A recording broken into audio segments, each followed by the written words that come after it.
Hello అండి. ఎలా ఉన్నారు? Welcome back to ASHA Konaseema vlogs. నేనైతే ఈరోజు మీకోసం ఒక మంచి రెసిపీ అయితే చూపిస్తానమాట. ఇది మా సిస్టర్ అయితే చేస్తుంది. ఏం చేస్తున్నావమ్మా అంటే అక్క మా సిస్టర్ని అయితే అడిగాను అనమాట, ఏం చేస్తున్నావు అని. పాలముంజలు చేస్తున్నాను అక్క అన్నది. పాలముంజలు ఏంటబ్బా అని అడిగితే చూస్తావా అక్క అన్నది. సరే వీడియో తీద్దామనేసి నేనైతే స్టార్ట్ చేశాను. ముందుగా మనం వాటర్కి బదులు పాలు వేసుకుని, పాల్లో ఏంటంటే ప్రాసెస్ చెప్తున్నాను. పాల్లో ఉప్మా రవ్వ ఉంటుంది కదా, అది ఉప్మా రవ్వ వేసేసి మంచిగా ఉప్మాలాగా చేసేసుకోవాలి. పక్కన కొబ్బరి తురుముతో కొబ్బరి నూజు చేసుకోవాలన్నమాట. మా కోనసీమలో కొబ్బరి నూజు అని అంటామన్నమాట మేమైతే. మరి మీ ఏరియాలో ఏమంటారో మాకైతే తెలియదు. కొబ్బరి నూజు అయితే మీకు తెలిసిందే, బెల్లం పాకంలో కొబ్బరికాయ తురుము వేసేస్తే కొబ్బరి నూజు అవుతుంది.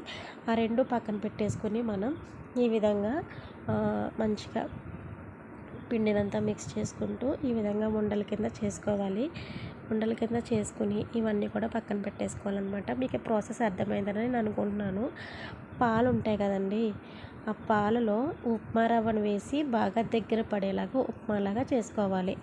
ఏది గోధుమ రవ్వ వేసుకుని చూసారా, ఈ విధంగా ఉండల కింద చేసుకోవాలండి. ఆ కొబ్బరి నూజుని అందులో పెట్టేసి ఇప్పుడు బూరెలు మనం ఎలా ప్రిపేర్ చేసుకుంటామో ఆ విధంగా చేయాలన్నమాట. చేశాక ఆయిల్ మంచిగా హీట్ పెట్టుకుని అందులో ఒక్కొక్క బాల్ని వేసేసుకుందాం. బాల్ మంచిగా ఫ్రై అయ్యేలాగా చేసుకోవాలండి.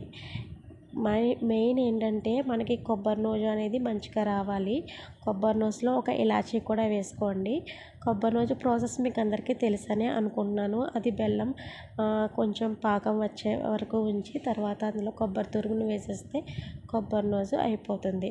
మా కోనసీమలో అయితే కొబ్బరి నూజు అని అంటామండి. మరి మీ సైడ్ ఏమంటారో నాకు కామెంట్లో చెప్పండి. అలాగే ఈ బాల్స్ అన్నీ కూడా ఇందులో వేసేసుకుందాం, మంచిగా ఫ్రై చేసుకుందామండి. మా సిస్టర్కి ఇలా వంటలు చేయడం అంటే చాలా ఇంట్రెస్ట్ అనమాట. తను అన్నీ మంచిగా వండుకుంటుంది, మంచిగా వండుతుంది కూడా ఐటమ్స్ అన్నీ. ఇలాంటి స్నాక్స్ ఐటమ్స్ అయితే చాలా బాగా చేస్తుంది. చాలా ఇంట్రెస్ట్ అనమాట.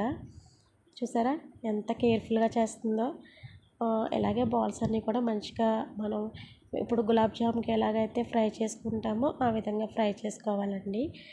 మీలో ఎంతమందికి ఇలాగ వంటలు చేయడం అంటే ఇష్టం కామెంట్లో చెప్పండి, ఓకేనా. ఇంకా మీకు ఎటువంటి స్నాక్స్ కావాలి, ఎటువంటి వీడియోస్ కావాలి అనేది కూడా నాకు మీ కామెంట్ రూపంలో తెలియజేయండి. ఇంకా నేను ఏమన్నా వీడియోస్ చేయడానికి అవకాశం ఉంటుంది, ఓకేనా. ఈ విధంగా మనం ఫ్రై చేసుకోవాలన్నమాట.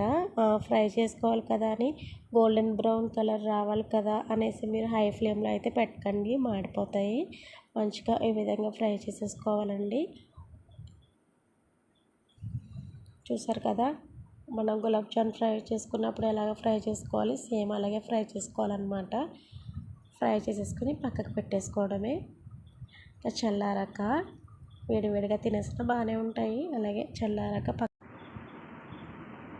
ఇంకా ఈ విధంగా రెడీ చేసుకోవాలన్నమాట.